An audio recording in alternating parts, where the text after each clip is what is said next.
واقعہ کربلا تاریخ کا دردناک واقعہ ہے۔ یہ اقتدار کی جنگ نہیں تھی، اقدار کی جنگ تھی۔ دو شخصیتوں کی لڑائی نہیں تھی، دو نظریات کا ٹکراؤ تھا۔ یہ حق اور باطل کا معرکہ تھا۔ یزید ظلم کا استعارہ ہے، حسین ابن علی امن کی علامت ہے۔ یزید جبر کا پتلا ہے، حسین صبر کا پیکر ہے۔ یزید اپنی بدطینت فطرت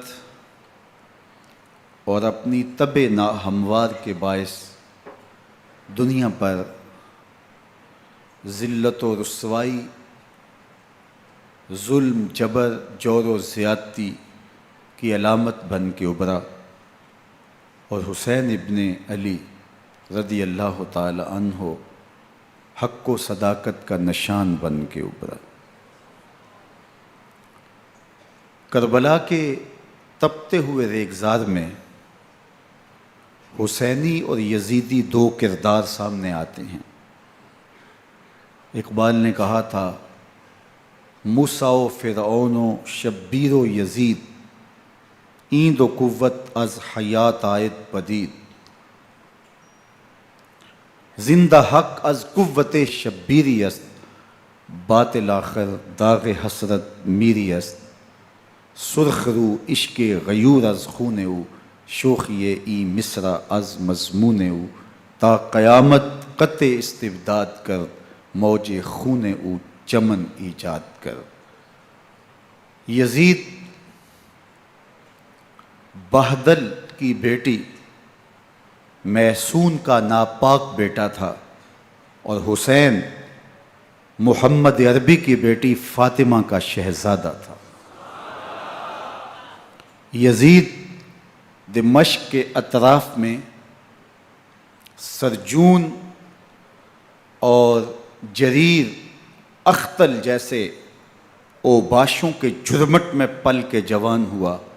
حسین کے گھر کا دروازہ مسجد نبوی کے اندر کھلتا تھا۔ یزید نشے میں دھت ہو کر کے نمازیں چھوڑ دیتا تھا۔ حسین کی کربلا کے اندر بھی نماز تہجد قضا نہیں ہوئی۔ یزید ظلم کا دوسرا نام ہے، حسین امن کی علامت ہے۔ یزید نے زندگی میں ایک مرتبہ حج کیا اور شراب کے مٹکے ساتھ لے کے آیا، اور اختل اور دیگر گویوں اور مغنیوں کو اپنے ساتھ رکھا تاکہ سفر آسانی سے کٹے۔ حسین ابن علی نے 25 حج سواری ہونے کے باوجود پیدل کیے۔ یزید حج بیت اللہ کے بعد مدینہ المنورہ آیا اور شراب کی ایک مجلس بپا کی۔ حضرت امام حسین رضی اللہ تعالی عنہ جب وہاں پہنچے تو شراب کی پھیلی ہوئی بدبو کو محسوس کرتے ہوئے فرمایا، یہ بو کیسی ہے؟ تو نشے میں دھت یزید بولا، یہ شام میں بنتی ہے، اور ایک جام منگوایا اور اس کو پیتے ہوئے دوسرا جام حضرت امام حسین رضی اللہ تعالی عنہ کی طرف بڑھاتے ہوئے کہا، ابا عبداللہ لیجئے۔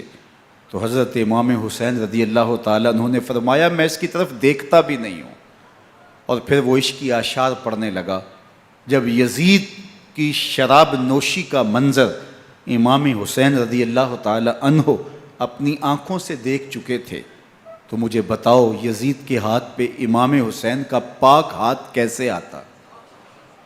حضرت امام حسین رضی اللہ تعالی عنہ جس ماحول میں پلے تھے، جس ماحول میں پرورش پائی تھی، جس ماحول میں رہے تھے، وہ پاکیزہ اور تقدس مآب ماحول تھا۔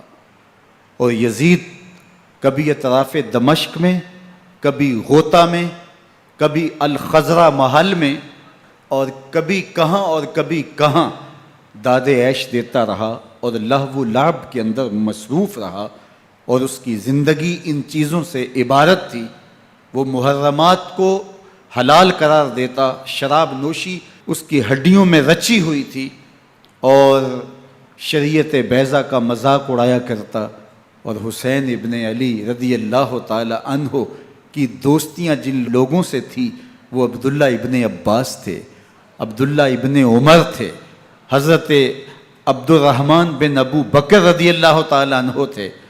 یزید تو جوا کھیلتا رہا، یزید تو قمار بازی کرتا رہا، یزید تو شراب نوشی کرتا رہا، اور حسین ابن علی مسجد نبوی کے ممبر میں حضور کے پہلوؤں میں بیٹھتے رہے۔ زمانے نے وہ منظر دیکھا کہ سرخ رنگ کے جوڑے پہنے ہوئے حسنین کریمین حجرہ فاطمہ سے نکلتے ہیں، کم عمری کی وجہ سے کبھی گرتے ہیں کبھی سنبھلتے ہیں، اور آقا کریم خطبہ ارشاد کر رہے ہیں، خطبہ چھوڑ کے حضور نے شہزادوں کو اٹھا لیا۔ وہ منظر بھی زمانے نے دیکھا۔ حضرت عبداللہ بن شداد کہتے ہیں کہ حضور سجدے میں تھے اور سجدہ اتنا طویل ہو گیا، ہمیں لگا یا تو وحی کا نزول ہو رہا ہے یا پھر اللہ کا حکم آ گیا اور اللہ کے محبوب کی روح قبض کر لی گئی۔ لیکن میں نے جب نظریں اٹھا کے ننکیوں سے دیکھا تو کیا منظر تھا کہ حسین ابن علی حضور کی پشت پہ بیٹھے ہوئے اور میرے آقا سجدے کو طول دے رہے ہیں۔ اللہ اکبر! حسین کے لیے پیغمبر کے سجدوں کو طول دیا جا رہا ہے۔ حسین ابن علی کبھی ممبر پہ حضور کی اطراف میں بیٹھتے ہیں، وہ منظر بھی دنیا نے دیکھا کہ حضور کے مبارک کندھوں پر حسین ابن علی بیٹھے ہیں اور حضور کی زلفوں کو پکڑا ہوا ہے۔ تو حضرت عمر رضی اللہ تعالیٰ عنہ دیکھ کے کہتے ہیں واہ واہ کیسی سواری میسر آئی حسین ابن علی کو۔ تو میرے آقا مسکرا کے کہتے ہیں عمر سواری دیکھتے ہو سوار بھی تو دیکھو۔ اللہ اکبر! حضرت اسامہ بن زید بن حارثہ رضی اللہ تعالیٰ عنہ فرماتے ہیں رات کا ایک پہر گزر گیا اور مجھے حضور سے کوئی کام تھا، میں آقا کریم کی خدمت میں حاضر ہوا، در دولت پہ دستک دی، حضور تشریف لائے تو چادر اوڑی تھی، بکل کی ہوئی تھی میرے حضور نے، تو میں نے اپنی حاجت کہی تو حضور نے میری حاجت پوری کر دی۔ لیکن ایک منظر میں نے دیکھا کہ حضور نے جو چادر کی بکل فرمائی تھی اس کے اطراف میں پہلوؤں میں ابھار تھے جس طرح اندر کوئی ہو۔ مجھ سے نہ رہا گیا، میں نے پوچھ لیا، میں نے کہا بندہ نواز چادر کے اندر کیا ہے؟ فَكَشَفَهُ، تو حضور نے چادر کو کھول دیا۔ فَإِذَا الْحَسَنُ وَالْحُسَيْنُ عَلَىٰ وَرِكَيْهِ، تو کہتے ہیں میں نے اپنی آنکھوں سے دیکھا ایک پہلو سے امام حسین لپٹے ہوئے تھے، ایک پہلو سے امام حسن لپٹے ہوئے تھے۔ فرمایا یہ میرے بیٹے ہیں، یہ میری بیٹی کے بیٹے ہیں، اے اللہ میں ان سے پیار کرتا ہوں، تو بھی ان سے پیار کر، جو ان سے پیار کرے اس سے بھی پیار کر۔ ان کی محبت کا درس دیا، ان کے پیار کا سبق پڑھایا، کہا ان سے پیار کرنے والا میرے سے پیار کرنے والا ہے، ان سے بغض رکھنے والا میرے سے بغض رکھنے والا ہے۔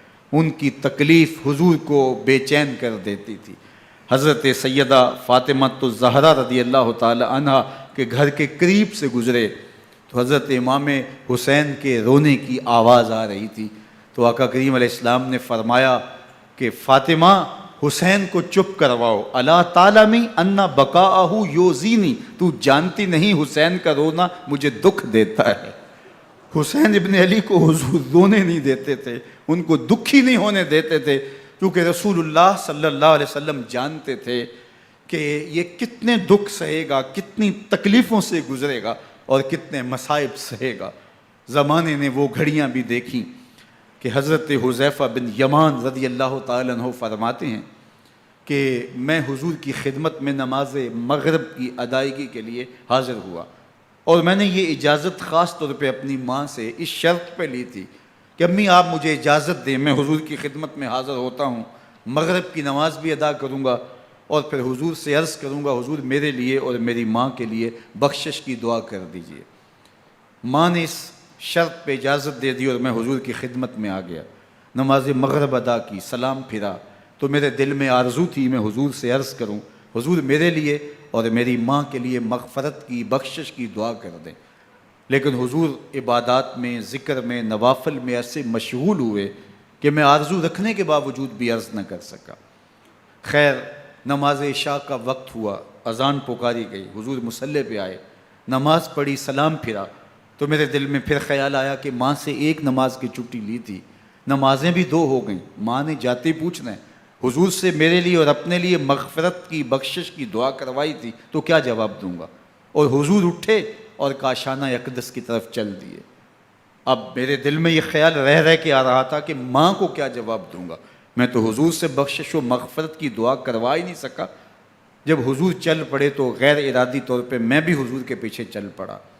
چلنے میں تھوڑی سی رفتار تیز ہو گئی، جس سے قدموں کی آہٹ پیدا ہوئی۔ تو جب آواز پیدا ہوئی تو حضور نے رخ پھیرے بغیر فرمایا، من ھذا، میرے پیچھے پیچھے کون آ رہا ہے؟ پھر خود ہی کہا، حذیفہ تو نہیں؟ تو میرا دل دھڑک رہا تھا، قلت نعم، میں نے کہا جی حضور، میں حذیفہ ہوں۔ فرمایا، ما حاجتک، غفر اللہ لک ولامک، کیا کام ہے؟ اللہ تجھے بھی بخش دے، تیری ماں کو بھی بخش دے۔ اب جو کام تھا وہ جنبش لب سے پہلے ہی ہو گیا، یہاں تو لفظوں کا سہارا بھی نہیں لینا پڑتا، وہ بند لبوں کی بولیاں بھی سنتے ہیں۔ اقبال بولا ہے، فروغت صبح آثار و دہور، چشم تو بی نندائے ما فی الصدور، تیری نظر تو سینوں کے چھپے راز بھی دیکھتی ہے۔ تو کہا، ما حاجتوں کا، غفر اللہ لک ولامک، اللہ تجھے بخش دے، تیری ماں کی بھی مغفرت کر دے، کیا کام ہے؟ اب جو کام تھا وہ تو ہو گیا۔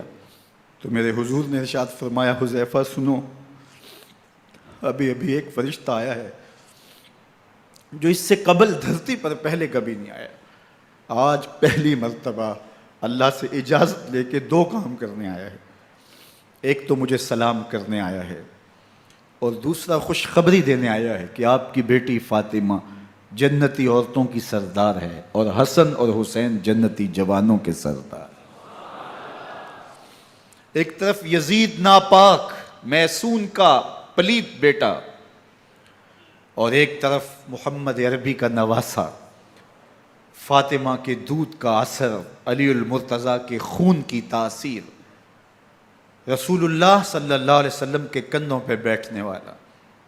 ایک دن حضور نے امام حسین رضی اللہ تعالیٰ عنہ کے ہاتھ پکڑ لیے اور ان کے پاؤں اپنے پاؤں پہ رکھے، اور پھر فرمایا، بیٹے آگے بڑھو، اور ان کے پاؤں حضور کی پنڈلیوں پہ آئے۔ پھر کہا، بیٹے اور آگے بڑھو، حتیٰ کہ ان کے پاؤں حضور کی رانوں پہ آئے۔ پھر فرمایا، بیٹا اور آگے بڑھو، تو ان کے پاؤں حضور کے مبارک بطن اقدس پہ آئے۔ پھر بازوؤں کو کھینچ کے اپنے قریب کیا اور حسین ابن علی کے منہ میں اپنی زبان رکھ دی، اور وہ اس طرح چوس رہے تھے جس طرح کھجور چوسی جاتی ہے۔ تو اللہ کے محبوب علیہ السلام نے حسین ابن علی کو اپنی زبان کا لعاب دہن دے کر کے، وہ شیر رحمت دے کر کے، وہ کوثر و تسلیم سے پاکیزہ تر آب رحمت عطا کر کے ان کی ہمیشہ کے لیے پیاس بجھا دی، تاکہ کل کربلا کے تپتے ہوئے ریگزار میں حسین ابن علی کو پیاس کی شدت تنگ نہ کرے اور پائے استقلال میں لغزش نہ آنے پائے۔ ان نازوں سے پالے ہوئے حسین کو، ان محبتوں سے پالے ہوئے حسین ابن علی کو امتحان بھی اتنے بڑے درپیش تھے۔ یاری تیری سونا پر ازمیشاں تیریاں اگ، سونا پرکھیا جامدہ ہے نال اگاں دے لگ۔ جتنا بڑا شخص ہوتا ہے اتنی آزمائشیں بھی بڑی ہوتی ہیں۔ پیغمبر رحمت کی آغوش میں کھیلنے والا، حجرہ فاطمہ کا جانشین، مصلی رسول کا وارث، منبر رسول صلی اللہ علیہ وآلہ وسلم پر حضور کے مبارک پہلو اور گود میں بیٹھنے والا حسین، حضور کی زبان چوسنے والا حسین، حضور کے کندھوں پہ سواری کرنے والا حسین، آقا کریم علیہ الصلوۃ والسلام کے مبارک سجدے کی حالت کے اندر حضور کی پشت پہ کھیلنے والا حسین، جس حسین کا دروازہ مسجد نبوی کے اندر کھلتا تھا اور یزید کی کرتوتوں کے چشم دید گواہ تھے۔ یزید جب تخت نشین ہوتا ہے تو اسے یہ فکر ہوتی ہے کہ امام حسین، عبداللہ بن زبیر، عبداللہ بن عمر، عبداللہ ابن عباس یہ میری بیعت کریں. اور وہ ولید بن عقبہ کو لکھتا ہے کہ ہر صورت میں ان کی بیعت لو، اور اگر بیعت نہ دیں تو سختی کرو. حضرت امام حسین رضی اللہ تعالی عنہ کو بلاوا آتا ہے کہ آپ کو دارالامارت میں گورنر ہاؤس میں بلایا جا رہا ہے. ولید بن عقبہ کا پیغام آپ کو پہنچتا ہے. آپ اس وقت فرماتے ہیں کہ اس وقت جو پیغام پہنچا ہے وہ کسی خطرے سے خالی نہیں ہے.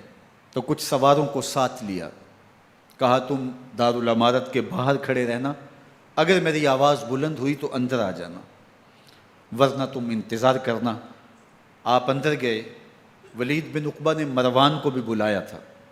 مروان بن حکم یہ گورنر مدینہ ولید سے پہلے رہ چکا ہے، تو اس نے مشورہ دیا کہ سختی کی جائے. خیر ولید بن عقبہ نے کہا کہ یہ خط ہے، حضرت امیر معاویہ کا انتقال ہو گیا اور یزید تخت نشین ہوا ہے، لہٰذا وہ آپ سے بیعت کا مطالبہ کرتا ہے.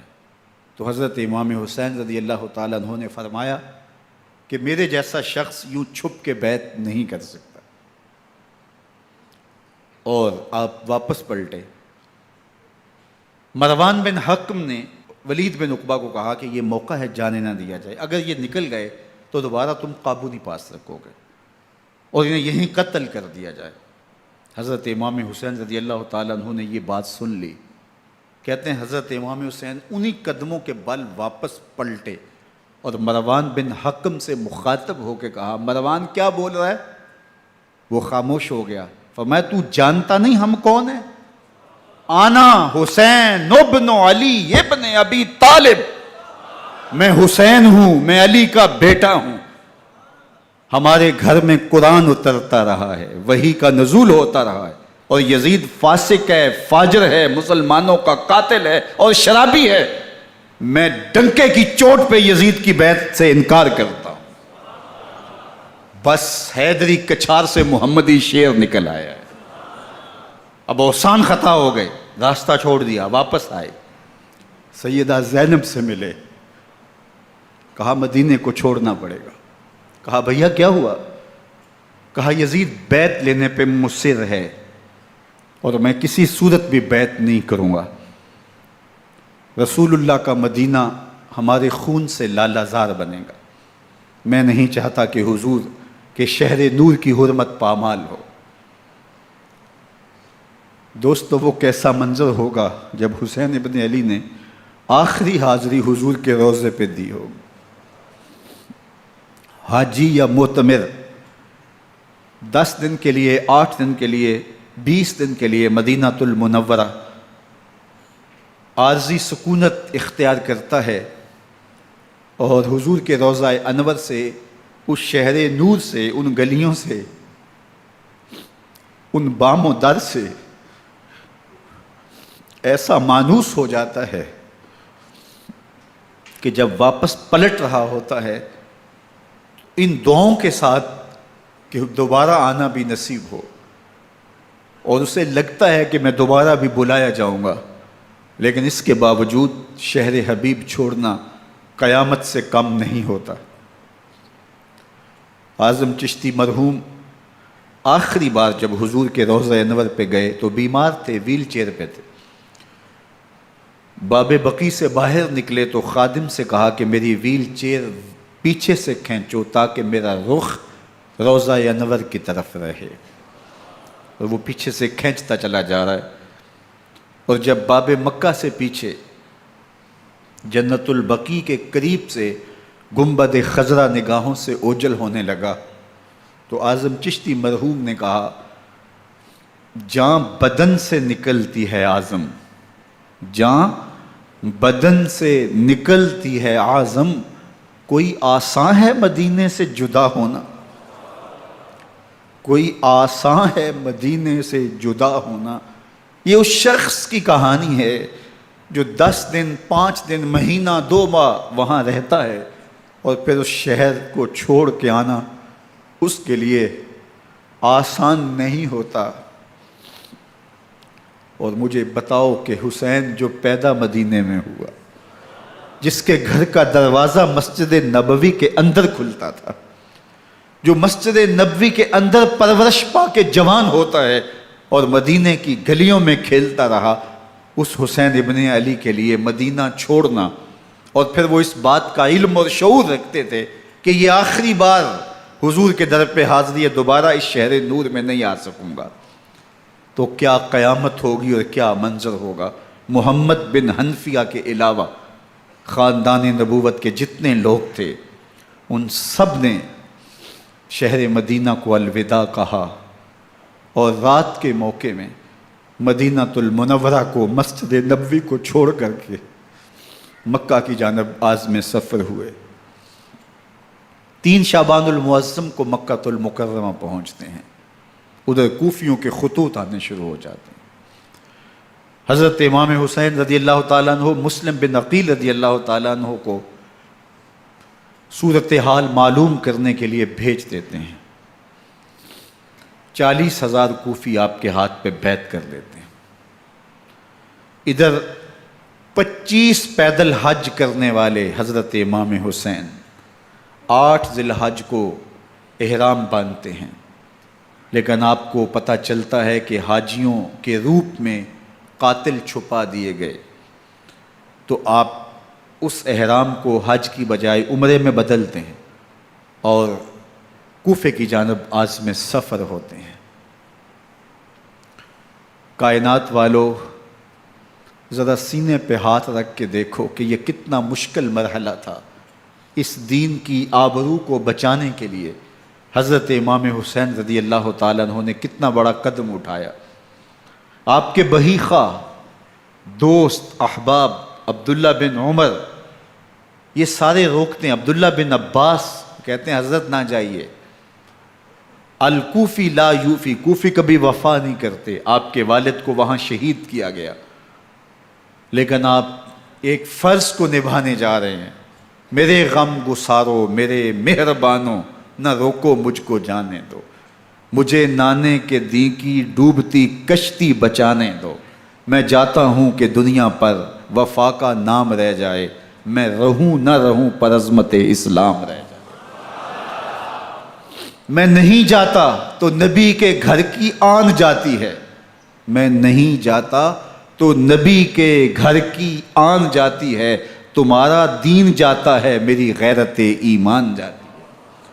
حضرت امام حسین یہاں سے چلتے ہیں، ابھی راستے میں ہی پہنچتے ہیں کہ یہ خبر آتی ہے کہ کوفے والوں نے بے وفائی کر دی، حضرت مسلم بن عقیل رضی اللہ تعالیٰ عنہ کو شہید کر دیا گیا، نعمان بن بشیر معزول کر دیے گئے، ابن مرجانہ ابن زیاد وہاں متعین کر دیا گیا جو سخت گیر شخص تھا، اور اس نے لوگوں کو ڈرایا، دھمکایا، اور کوفے کے لوگوں کے دل بدل گئے اور وہ بیتیں توڑنے لگے۔ وہ منظر مسجد کوفہ کا کتنا دلگداز تھا، جب امام نماز کے لیے کھڑے ہوئے تو 40,000 لوگ آپ کے پیچھے تھا۔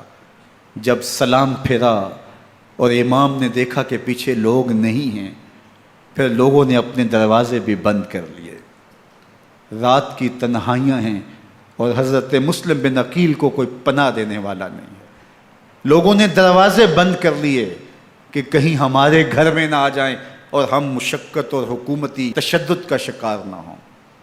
کتنا دردناک لمحہ ہے حضرت مسلم بن عقیل رضی اللہ تعالیٰ عنہ پہ، اور پھر حضرت مسلم بن عقیل بے دردی سے شہید کر دیے جاتے ہیں۔ آپ ابھی راستے میں ہیں، یہ ساری کہانی پہنچتی ہے کہ حضرت مسلم شہید کر دیے گئے اور بے دردی سے شہید کر دیے گئے۔ وہ جنہوں نے خط لکھے تھے کہ ہم آپ کے ساتھ ہیں اور ہم منتظر ہیں، چشم برا ہیں، آپ کے قدموں کی چاپ سننے کے لیے بےتاب ہیں، آج انہوں نے بیتیں توڑ دی۔ 40,000 کوفی منحرف ہو گئے۔ مسجد کوفہ کا وہ منظر کس قدر روح کو تڑپا دینے والا تھا۔ ہم پچھلے سال عصر اور مغرب کے درمیان جب کوفہ پہنچے تو سورج ڈوبنے کے قریب تھا۔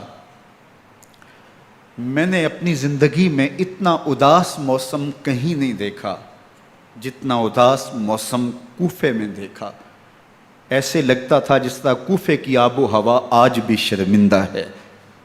جو مسلم بن عقیل اور خاندان نبوت کے ساتھ اہل کوفہ نے کیا، حضرت امام حسین رضی اللہ تعالیٰ عنہ کو ان کے بہی خواہوں نے، اعزاء نے، اقربا نے، دوستوں نے، آوان و انصار نے، ساتھیوں نے کہا کہ حضرت حالات یکسر تبدیل ہو گئے، اب ہمیں مراجعت کر جانی چاہیے، واپس پلٹ جانا چاہیے۔ تو حضرت امام حسین کافی سوچ بچار میں رہے، پھر اس کے بعد آپ نے فیصلہ کیا کہ ہم آگے بڑھیں گے۔ دوستوں نے کہا کہ حضرت اگر آپ آگے بڑھیں گے تو ہمیں لگتا ہے کہ وہ آپ کے ساتھ سلوک اچھا نہیں کریں گے اور آپ بچوں کے سامنے پیاسے شہید کر دیے جائیں گے۔ تو حضرت امام حسین رضی اللہ تعالیٰ عنہ نے وہاں ایک خطبہ ارشاد فرمایا کہ لوگوں تم جو مجھے بتا رہے ہو مجھے اچھی طرح معلوم ہے، جو تم مجھے منظر پیش کر رہے ہو وہ میری نگاہوں میں ہے، اور جو کچھ ہونے والا ہے چشم تصور وہ منظر دیکھ رہی ہے۔ چونکہ حضرت امام حسین رضی اللہ تعالیٰ عنہ کی شہادت کی خبر حضرت امام حسین کے پیدا ہوتے ہی خاندان نبوت میں عام تھی۔ حضور علیہ الصلوۃ والسلام کو یہ بات جبریل امین نے آ کے بتائی تھی جب حسین ابن علی کے ساتھ حضور محبت کا اظہار کر رہے تھے، تو یہ جبریل امین نے آ کے کہا تھا حضور آپ کا یہ بیٹا عرض طف میں شہید کر دیا جائے گا، اور کربلا کی مٹی لا کے حضور کو دی اور ام سلمہ کو حضور نے عطا کر دی۔ حضرت ام سلمہ کہتی ہیں کہ ایک دن میں سوئی تو خواب دیکھا کہ حضور کے مبارک بال بکھرے ہوئے ہیں اور سخت پریشان ہیں، تو میں نے کہا کہ حضور آپ کی یہ کیا حالت ہے؟ وَبِيَدِهِ قَارُورَةٌ، اور حضور کے ہاتھ میں ایک شیشی ہے، فیہا دمن، جس کے اندر خون ہے۔ تو میں نے کہا حضور یہ کیا؟ فرمایا میں قتل گاہ حسین سے آ رہا ہوں اور یہ حسین ابن علی کا خون ہے۔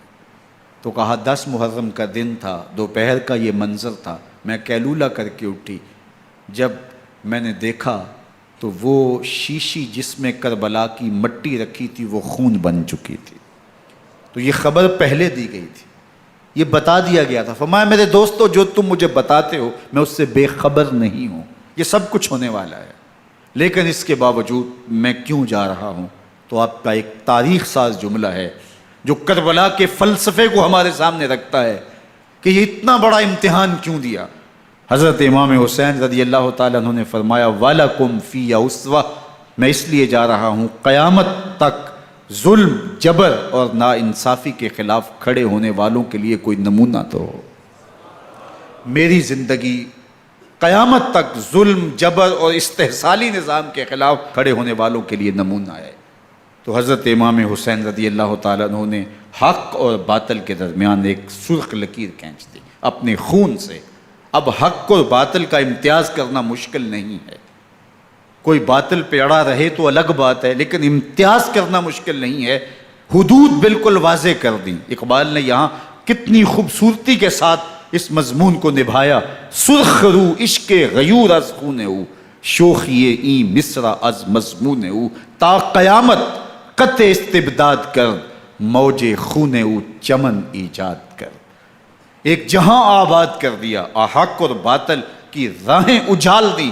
اب لوگوں کو یزید کا چہرہ پہچاننے میں دیر نہیں لگتی، وقت کے ہر یزید کا چہرہ آسانی سے پہچانا جا سکتا ہے۔ یہ معرفت زمانے کو کروائی کس نے؟ حسین ابن علی نے کروائی رضی اللہ تعالی عنہ۔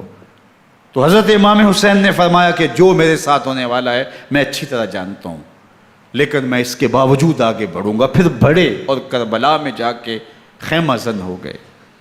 7 محرم کو پانی بند کر دیا گیا۔ پانی بند ہوا تو کھانا بھی میسر نہیں تھا، لیکن ذکر پانی کا ہوتا ہے اس لیے کہ کھانے کے بغیر انسان کئی دن کاٹ لیتا ہے، لیکن پانی کے بغیر گزر نہیں ہوتی۔ تو فرات کی نہر سامنے اپنی موجوں کے ساتھ چمک رہی ہے، لیکن ایک قطرہ آب بھی آل رسول کو نہیں دیا جا رہا۔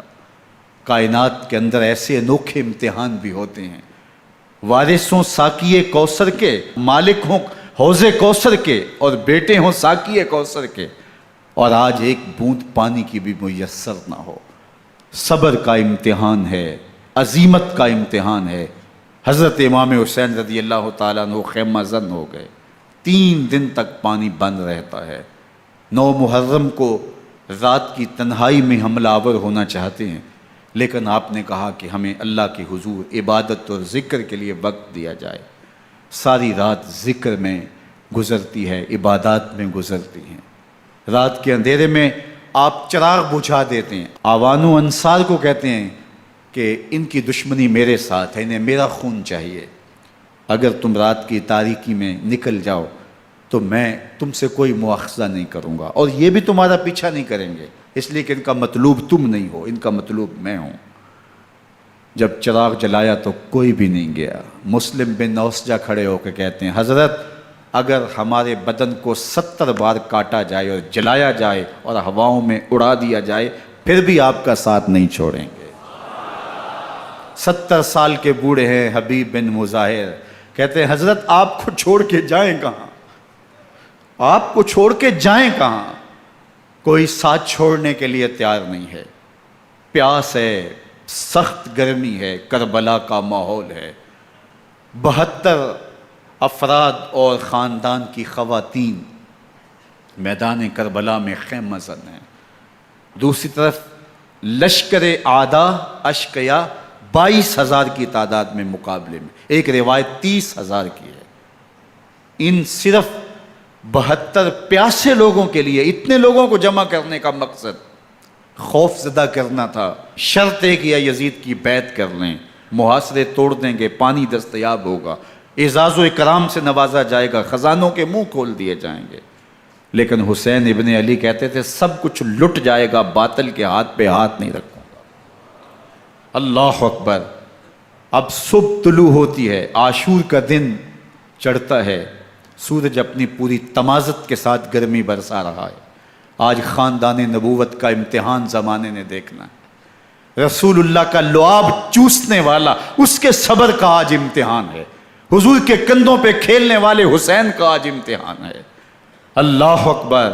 حسین ابن علی تمام حجت کرتے ہیں میں نے تمہارا کچھ نہیں بگاڑا، میں نے کسی کا خون نہیں کیا، میں نے کوئی زیادتی نہیں کی، تم کیوں میرے قتل کے در پہ ہو؟ تم جانتے نہیں میں کون ہوں؟ میں تمہارے نبی کا نواسا ہوں، رسول اللہ صلی اللہ علیہ وآلہ وسلم کے کندھوں پہ کھیلتا رہا ہوں، حضور کا لعاب چوستا رہا ہوں، اور میں بوسہ گاہ رسول صلی اللہ علیہ وآلہ وسلم ہوں۔ لیکن ان اشقیاء کے دل پر کوئی چیز اثر انداز نہیں ہوتی۔ ایک ہور ہے، اللہ اس کے دل میں نرمی ڈالتا ہے۔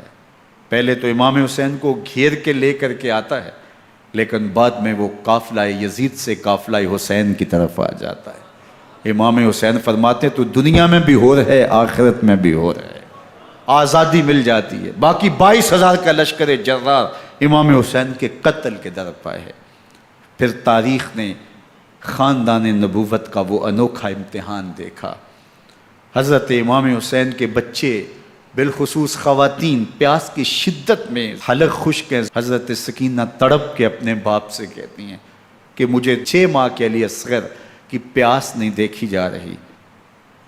بچے کو ہاتھوں پہ اٹھاتے ہیں اور نہر فرات کے کنارے پہنچ کے فرماتے ہیں اشقیاء سے مخاطب ہو کے تمہارا معاملہ میرے ساتھ ہے، اس 6 ماہ کے بچے نے تمہارا کچھ نہیں بگاڑا، اور چلو بھر کے اس کا حلق سیراب کرنا چاہتے ہیں۔ ایک 2 شاخہ تیر آتا ہے جو حضرت علی اصغر کے گلے کو چیر دیتا ہے۔ راوی لکھتے ہیں کہ وہ عام تیر نہیں تھا، جانوروں کو شکار کرنے کے لیے جو بڑے تیر ہوتے ہیں وہ 2 شاخہ تیر تھا۔ وہ گردن کو کاٹ دیتا ہے، خون بہنے لگتا ہے، گردن لٹک جاتی ہے۔ حضرت امام حسین وہ بہتا ہوا خون اپنے چلو میں لیتے ہیں اور آسمان کی طرف اچھال کے کہتے ہیں مالک حسین کی یہ قربانی بھی قبول فرما۔ یہ تماشا لب بام نہیں ہے، بچہ بیمار ہو ڈاکٹر جواب دے دیں، ماں باپ کے ہاتھ پھول جاتے ہیں، زندگی کی سانسیں ابھی چل رہی ہوتی ہیں، لیکن ڈاکٹر کہے کہ یہ میرے بس کا روگ نہیں ہے، کہیں اور لے جاؤ، تو زندگی کا لف و نشر غیر مرتب ہو جاتا ہے۔ میں سلام پیش نہ کروں حسین ابن علی کو، 6 ماہ کا علی اصغر ہاتھوں میں دم توڑتا ہے، گردن لٹک جاتی ہے، خون بہہ رہا ہے، اب خیموں کی طرف بڑھ رہے ہیں، لیکن زبان پہ شکایت نہیں ہے، کہتے ہیں مالک حسین کی یہ قربانی قبول کر لے۔ اب خیموں کی طرف آنا، شہر بانوں ام رباب سیدہ زینب حضرت سکینہ سلام اللہ علیہا کا سامنا کوئی آسان کام نہیں تھا، لیکن حسین ابن علی آتے ہیں، شہزادے کو یہاں خیموں کے قریب رکھ کے کہتے ہیں کہ یہ حوض کوثر سے سیراب ہو گیا ہے۔ اللہ اکبر، کوہرام مچ جاتا ہے خیموں کے اندر، کیا منظر ہوگا اور ان کو کن الفاظ کے پیرائے میں ڈھال کر کے ان کیفیات کو بیان کیا جا سکتا ہے جو اہل بیت کے خیموں کے اندر علی اصغر کی شہادت کے بعد کا منظر رقم ہو رہا ہوگا۔ اللہ اکبر، ادھر اشکیا آوازیں دے رہے ہیں، مبارزت کے لیے پکار رہے ہیں۔ زمانے نے پھر وہ منظر بھی دیکھا کہ جوان بیٹے کو 18 سال کی کمائی حضرت امام حسین میدان عمل میں بھیج رہے ہیں۔ وہ علی اکبر جو حسین کا نور نظر ہے، آنکھوں کا قرار ہے، دل کی تسکین ہے۔ اور پھر حضرت علی اکبر جب گھوڑے کی زین سے فرش زمین پہ گرتے ہیں تو باپ کو آواز دیتے ہیں، اور حضرت امام حسین جو ہے وہ آگے جا کے بیٹے کی لاش اٹھاتے ہیں۔ اللہ اکبر، 18 سال کے بیٹے کی لاش کو کندھوں پہ اٹھا کے خیموں تک لاتے ہیں اور ہاتھ پھیلا کے کہتے ہیں مالک حسین کی یہ قربانی بھی قبول فرما۔ کبھی قاسم بن حسن کی لاش اٹھا کے لاتے ہیں، کبھی اون و محمد کی لاشیں اٹھا کے لاتے ہیں، بتیجوں کی، بھانجوں کی، بھائی عباس کے کٹے ہوئے بازو اور زخموں سے چھدا ہوا لاشا۔ کیا کیا قیامتیں تھیں جو اس کربلا کے ایک میدان کے اندر نہیں توڑی گئیں۔ حضرت امام حسین پر دکھ پہ دکھ، تکلیفوں پہ تکلیفیں۔ اب 71 لاشیں اٹھا کے خیموں تک پہنچا چکے، اور ادھر مبارزت کی دعوت دی جا رہی، آؤ میدان عمل میں آؤ، اب دیر کیوں کر رہے ہو۔ رسول اللہ کا حرم، رسول اللہ کی شہزادیاں جو نازوں میں پلی تھیں، وہ کلیاں جو شبنم کا بوجھ بھی گوارا نہیں کر سکتی تھی، آج مصیبتوں کے پہاڑ ٹوٹ گئے۔ حضرت امام حسین کبھی شہربانوں کو، کبھی ام رباب کو دلاسہ دیتے ہیں، کبھی حضرت زینب کو کہتے ہیں۔ حضرت زینب کربلا کے اس میدان کے اندر بڑے حوصلے کے ساتھ اپنے بھائی کے ساتھ کھڑی رہی، اپنے 2 بیٹے راہ خدا میں پیش کیے، ان کی لاشیں وصول کیں، لیکن زینب جس جرأت کے ساتھ، جس پامردی کے ساتھ اس سارے منظر کو حوصلے کے ساتھ سہتی رہی، وہ یقیناً حوصلہ سیدہ زینب سلام اللہ علیہا کا ہی ہے۔ لیکن یہ وہ منظر تھا کہ زینب کا دل بھی ڈول گیا جب حسین ابن علی گھوڑے پہ بیٹھنے لگے، اور ان کو گھوڑے میں بٹھانے والا کوئی نہیں تھا، اور جو بھی سوار جاتا پھر واپس اس کی لاش ہی آتی اور حسین ابن علی لے کے آتے۔ آج حسین ابن علی جا رہے ہیں، زندگی کا سارا سرمایہ لٹ رہا ہے، حضرت زینب سلام اللہ علیہا سنبھل نہیں رہی۔ حضرت امام رضی اللہ تعالیٰ عنہ اٹھے اور آپ نے حضرت زینب کو صبر کی تلقین کی اور کہا کہ صبر ہی بہترین ذریعہ ہے اور اللہ کی قربت کا ایک بہترین سبب ہے، اور ان کو صبر کی تلقین کرتے ہوئے فرمایا کہ میرے بعد تم نے اس ذمہ داری کو سنبھالنا ہے، اور ان مخدرات اسلام کی، ان شہزادیوں کے پردے کی تم نے حفاظت کرنی ہے۔ اور پھر گھوڑے کی زین کس کے امام حسین لشکر اشکیا کی طرف بڑھتے ہیں۔ اب خیموں سے سسکیوں کی آواز آ رہی ہے، ان کا سردار، ان کا تاجدار آج سب کو چھوڑ کے کربلا کے میدان کی طرف بڑھ رہا ہے۔ جرم کیا کیا، قصور کیا کیا، اس نے کیا زیادتی کی کہ آج نیزوں اور انیوں کے مقابلے میں 22,000 کا لشکر حضرت امام حسین پہ ٹوٹ پڑتا ہے۔ آپ پھر اتمام حجت کرتے ہیں، میں نے کسی کو قتل نہیں کیا، خون ناحق نہیں بہایا، میرے خون کے درپے کیوں ہو، اپنی آخرت کیوں برباد کرتے ہو، تم جانتے نہیں میں کون ہوں، میں تمہارے نبی کا نواسا ہوں۔ لیکن ابن زیاد کہتا ہے مقابلے میں آؤ۔ پھر حضرت امام حسین رضی اللہ تعالیٰ عنہ مقابلے میں آتے ہیں، اور جب گھوڑے کو ایڑ لگا کے دشمن اشقیاء پہ ٹوٹتے ہیں تو پھر ایسا منظر ہوتا ہے کہ وہ بھیڑ بکریوں کی طرح آگے بھاگتے ہیں۔ 71 زخم کلیجے پہ لیے شجاعت کا یہ پیکر جب میدان میں آتا ہے، آواز آتی، یہ کون ذی وقار ہے، بلا کا شاہ سوار ہے، لباس ہے پھٹا ہوا غبار سے اٹا ہوا، تمام جسم نازنی چھدا ہوا کٹا ہوا، یہ نبی کا نور عین ہے، یہ بالیقین حسین ہے، یہ حسین ابن علی ہے رضی اللہ تعالیٰ عنہ۔ پھر چاند بادلوں میں گھر جاتا ہے، شامی ہنڈے تیر برساتے ہیں، تلواروں سے آپ کے بدن پر ضربیں لگاتے ہیں اور نیزوں سے آپ کے بدن کو پرو دیتے ہیں۔ جب آپ کا پیراہن بعد میں اتارا گیا تو آپ کے پیراہن میں 122 سوراخ تیروں کے تھے، 33 زخم تلواروں کے اور 34 گھاؤ نیزوں کے تھے۔ جب گھوڑے کی زین سے فرش زمین پر آئے، بدن چھلنی تھا، زخم زخم سے خون بہہ رہا تھا، 3 دن کا پیاسا حسین، اللہ اکبر، بدن زخموں سے چور، 71 لاشیں کلیجے پہ لیے، مخدرات اسلام کے پردے کا خیال دل میں الگ ہے، لیکن گھوڑے کی زین سے جب فرش زمین پہ امام حسین آتے ہیں، زبان پہ ہائے نہیں، نالا و شیون نہیں، چیخ و پکار نہیں، آتے ہی پیشانی سجدے میں رکھتے ہیں اور پکارتے ہیں اللہم ردن بقضائک وصبرن علی بلائک تسلیما لامرک سبحان ربی الاعلی۔ مالک گھر لٹا کے، بچے لٹا کے، خاندان سب کچھ قربان کر کے، اپنے بدن کو زخموں سے چھلنی کروا کے، تیروں اور نیزوں کی انیوں سے اپنے آپ کو زخمی کروا کے، تیرے حضور سر جھکا کے یہ اقرار کرتا ہوں کہ حسین تیری تقدیر پہ راضی ہے، مالک تو بھی بتا، تو بھی حسین پہ راضی ہوا ہے کہ نہیں ہوا۔ آواز آ رہی ہے، اس پیاسے پر علی شیر خدا کو ناز ہے، اس نواسے پر محمد مصطفیٰ کو ناز ہے، اوروں نے بھی سجدے کیے پر اس کا عجب انداز ہے، اس نے وہ سجدہ کیا جس پر خدا کو ناز۔ حسین ابن علی رضی اللہ تعالیٰ عنہ کا سر انور دستے قاتل نے تب کاٹا جب وہ سجدے میں جھکا ہوا تھا۔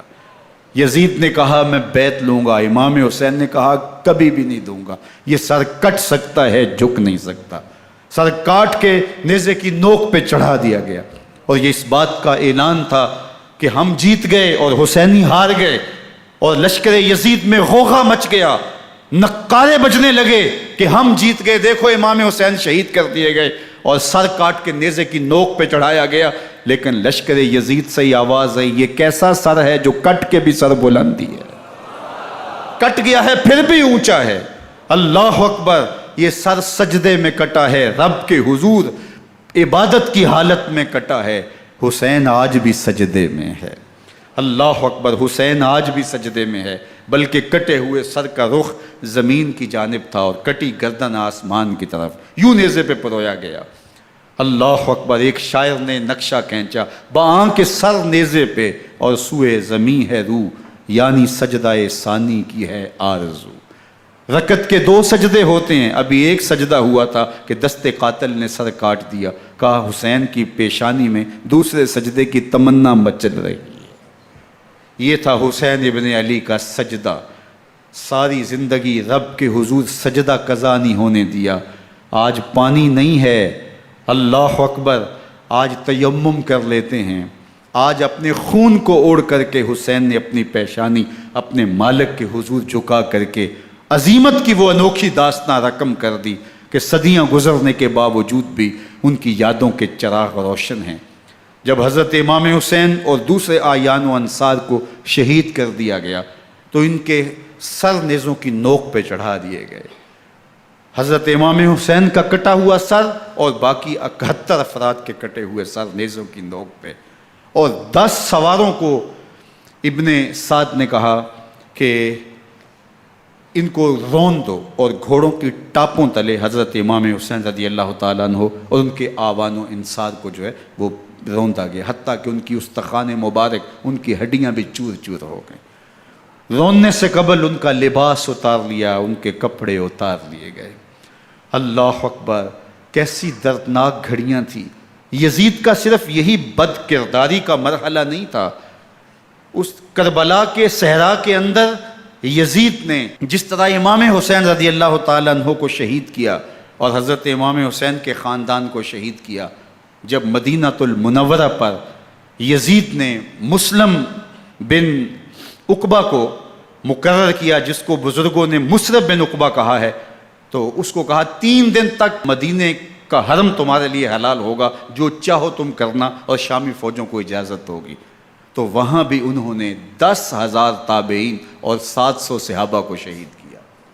حضرت ابو سعید خدری رضی اللہ تعالیٰ عنہ گھر سے باہر نکلے، کافی بوڑھے ہو چکے تھے، تو انہوں نے حضرت ابو سعید خدری کو پکڑ لیا، کہا تم کون ہو؟ کہا مجھے ابو سعید خدری کہتے ہیں۔ تو کہا ہاں تمہارا نام سنا ہے، اور داڑھی سے پکڑ کے کھینچا اور کہا کہ ہے تمہارے پاس جو ہمیں دو؟ تو کہا کہ میرے پاس تو کچھ بھی نہیں، میں تو فقیر آدمی ہوں۔ تو ان کے گھر ان کو لے گئے، تو 2 کبوتر رکھے تھے حضرت ابو سعید خدری نے، تو وہ کبوتر لوٹ کے لے گئے۔ اللہ اکبر۔ حضرت ابن سنان رضی اللہ تعالیٰ عنہ کو، جو حضور کے علم بردار تھے فتح مکہ کے دن، ان کو ستو پہلے پلائے اور پھر ان کی گردن کاٹی گئی، اور کہا یہ ہے وہ ستو جو تم زندگی میں آخری بار پیو گے۔ ایک گھر میں داخل ہوئی شامی فوج، تو ایک خاتون کے ابھی ابھی بچہ پیدا ہوا تھا، اور قابلہ نے، دائیا نے، وہ بچہ ماں کی چھاتی پہ لٹایا، اور وہ ماں کا پہلا دودھ پی رہا تھا۔ تو یہ جا کے کہنے لگے نکالو تمہارے پاس جو کچھ ہے۔ تو اس خاتون نے کہا تم جانتے ہو یہ بچہ کون ہے؟ تو انہوں نے کہا ہم نہیں جانتے۔ کہا یہ حضرت ابن ابی کبشہ انماری رضی اللہ تعالیٰ عنہ کا بچہ ہے، اور یہ وہ صحابی ہیں کہ جو بیت الشجرہ کے موقع پہ حضور کے ہاتھ پہ بیعت کرتے ہیں۔ انہوں نے اس چیز کا لحاظ نہ کیا کہ جو کچھ ہے وہ ہمیں دو، ورنہ تیرے بچے کو نہیں چھوڑیں گے۔ تو ماں بچے سے مخاطب ہو کے کہتی ہے، ابھی بچہ پیدا ہوا ہے اور ماں سے پہلا دودھ پی رہا ہے، کہ بیٹے اگر میرے پاس کچھ ہوتا، وہ قیمتی سے قیمتی چیز بھی ہوتی، تیری جان کے لیے قربان کرتی، لیکن اس وقت میرے پاس کچھ ہے نہیں۔ تو ایک شکی آگے بڑھا اور بچے کو ایک ٹانگ سے پکڑ کے کھینچ کے دیوار کے ساتھ پٹک کے مارا، جس سے دماغ کا بھیجا نکل گیا۔ کیا کیا زیادتیاں نہیں کی۔ 700 صحابہ حرہ کے واقعہ میں شہید کیے یزید نے، اور 10,000 تابعین شہید کیے۔ مسجد نبوی میں ممبر رسول کے ساتھ گھوڑے باندھے، اور وہ ممبر رسول اور مصلی رسول کے قریب لید کرتے رہے۔ حضرت سعید عبد المسیب فرماتے ہیں میں نابینا تھا اور حضور کے روضہ انور کے پاس بیٹھا تھا، اور یزید کے سپاہی آتے، جو بھی مسجد میں نظر آتا پکڑ کے لے جاتے، مجھے نابینا سمجھ کے چھوڑ دیتے، لیکن میں پریشان تھا کہ ظہر کا وقت ہوگا، عصر کا وقت ہوگا، مغرب عشاء کا وقت ہوگا، نہ اذان، نہ اقامت، نہ جماعت، تو کیسے مجھے پتہ چلے گا کہ نماز کا وقت ہو گیا، اور کیسی میری نمازوں کا کیا بنے گا؟ میں اس فکر میں بیٹھا تھا۔ لم ازل اسمع الاذان والاقامت من قبر رسول اللہ صلی اللہ علیہ وآلہ وسلم۔ فرماتے ہیں جب بھی پھر نماز کا وقت آیا، گنبد خضرا سے اذان کی بھی آواز آئی، اقامت کی بھی آواز آئی۔ 3 دن تک مسجد نبوی کے اندر گھوڑے بندے رہے، اور مدینہ کی حرمت پامال کی۔ مدینہ کے گھروں کے اندر یہ بدکماش داخل ہوئے، اور جو بدکاریاں انہوں نے کی، کلیجہ منہ کو آتا ہے۔ 1002 شیزائیں ان بدکاروں کی بدکاریوں کی وجہ سے کنواری حالت کے اندر حاملہ ہوئی۔ 3 دن تک مدینے کا حرم انہوں نے پامال کیا، اور پھر مکہ المکرمہ میں کعبہ اللہ پر گولے برسائے، اور کعبہ کا غلاف جل گیا۔ وہ تو یزید مر گیا، اور حضرت عبداللہ ابن زبیر رضی اللہ تعالیٰ عنہ نے اپنی خلافت کا اعلان کیا۔ یزید کے یہ کرتوت تھے، ادھر اہل مدینہ کو ستایا، ادھر اہل مکہ کو ستایا، اور رسول اللہ صلی اللہ علیہ وسلم کے خانوادے کی بے حرمتی اور توہین کی۔ نہ صرف انہیں قتل کیا گیا، ان کی لاشوں پہ گھوڑے دوڑائے۔ ابن سعد اور شمر جو ہے وہ خیموں میں داخل ہوا، اور مخدرات اسلام کی چادریں چھیننے کی کوشش کی۔ حضرت زینب سلام اللہ علیہ نے مخاطب ہو کے کہا ہمارے چہرے کے رکھوالے چلے گئے ہیں، ظالم تو خیال نہیں کرتا ہم رسول اللہ کی بیٹیاں ہیں۔ حضرت شہربانو، حضرت زین العابدین اور حضرت زینب سلام اللہ علیہ، ان تینوں کو ایک اونٹ پہ باندھا گیا، اور باقی اونٹوں پہ باقی سادات کو، حضور کی شہزادیوں کو باندھا گیا، رسیوں میں جکڑا گیا، اور اونٹوں پہ باندھ کر کے کوفے کی جانب آگے آگے شہیدوں کے سر چل رہے ہیں، اور پیچھے یہ قافلہ چل رہا ہے۔ اور جب یہ قافلہ وہاں سے گزرا جہاں لاشیں پڑی تھیں، امام زین العابدین 14 سال کے تھے اور بیمار تھے، اور ان کا حوصلہ نہ ہوا، وہاں غشی ان کے اوپر آنے لگی، اور وہ منظر ابن کثیر نے، باقی لوگوں سب نے لکھا ہے کہ پھر جب ان کی یہ حالت ہوئی تو پھر سیدہ زینب سلام اللہ علیہ، جنہوں نے ابھی تک بڑے حوصلے کے ساتھ ساری مشکلات کا مقابلہ کیا تھا، اب ان کے بندھن ٹوٹ گئے اور آنکھوں سے آنسو بہنے لگے، اور سیدہ زینب نے امام حسین رضی اللہ تعالیٰ عنہ کی لاش پہ کھڑے ہو کے، اور وہ روندی ہوئی لاش، ٹوٹی ہوئی ہڈیاں، اور وہ برینا بدن، کٹا ہوا سر نیزے کی نوک پہ، اور لاش یہ پڑی ہے، تو حضرت سیدہ زینب نے مدینے کی طرف منہ کر کے جو ہے وہ حضور سے فریاد کی، یا محمد آہو، یا محمد آہو، ھذا حسین بالآراء مزمل بالدماء، یا محمد آہو بناتوں کا سبایا۔ یا رسول اللہ، اے پیارے آقا، یا جد آہو، اے ہمارے نانا محترم، یہ دیکھیے آپ کا حسین پڑا ہوا ہے۔ بدن سے کپڑے اتار لیے گئے، خاک ہوائیں اڑا رہی ہیں، اور اس کے اوپر چادر جو ہے وہ مٹی کی پڑ گئی ہے۔ حضور آپ کی اولاد کاٹ دی گئی، اور پھر کہا بناتوں کا سبایا، حضور دیکھیے آپ کی بیٹیوں کے ہاتھ باندھ دیے گئے ہیں، اونٹوں پہ کس دیا گیا ہے، سر شہیدہ آگے آگے چل رہے ہیں، اور حضرت سیدنا امام حسین کا آگے آگے سر ہے۔ راستے کے اندر ایک جگہ آئی، رات گزری اور ان کو اتارا گیا۔ رات کا موقع تھا، ایک خاتون آئی اور اس نے کوئی کھانا پیش کیا ان کو، اور کہا کہ میں کسی زمانے میں حضرت سیدہ فاطمہ تو زہرا کی نوکری کیا کرتی تھی، ان کی لونڈی تھی، ان کی کنیز تھی، اور آج مجھے پتہ چلا کہ آپ لوگ گزر رہے ہیں، تو میں نے کہا کہ میں اپنی مخدومہ کے خاندان کی خدمت کروں۔ اور پھر اس نے کہا کہ اس وقت سیدہ کی گود میں ایک 6-7 ماہ کی بچی تھی جس کو زینب کہا کرتے تھے، تو سیدہ زینب نے کہا کہ اماں اگر پہچانتی ہو تو وہ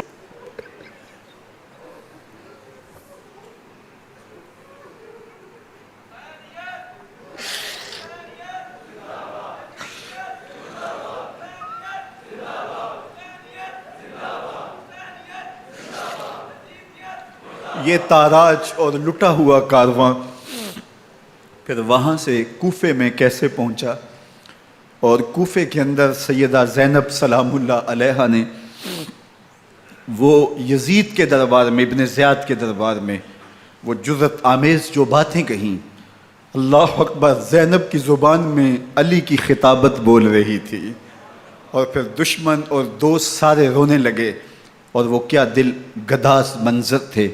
اور پھر یہ سروں کا قافلہ اور سادات کرام کا مشکیں کسی ہوئی ہیں اور اونٹوں پہ باندھے ہوئے، ان کو وہاں سے پھر قادسیہ، اور قادسیہ سے پھر دمشق یزید کے دربار میں پہنچایا گیا، اور وہاں سے یہ لٹے ہوئے خانمہ برباد تاراج لوگ مدینہ المنورہ میں کیسے پہنچے، اور اہل مدینہ نے کیسے استقبال کیا، اور وہ منظر کتنا دلگداز تھا جب اہل مدینہ زینب سے پوچھتے تھے زینب حسین کہاں ہے؟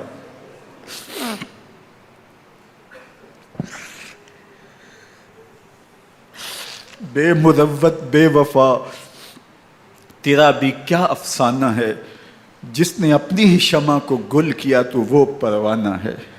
اپنے پیغمبر کے شہزادوں کو اور اپنے پیغمبر کی شہزادیوں کو جو دکھ اس امت نے دیے، یہ کائنات کی ایک انوکھی داستان ہے۔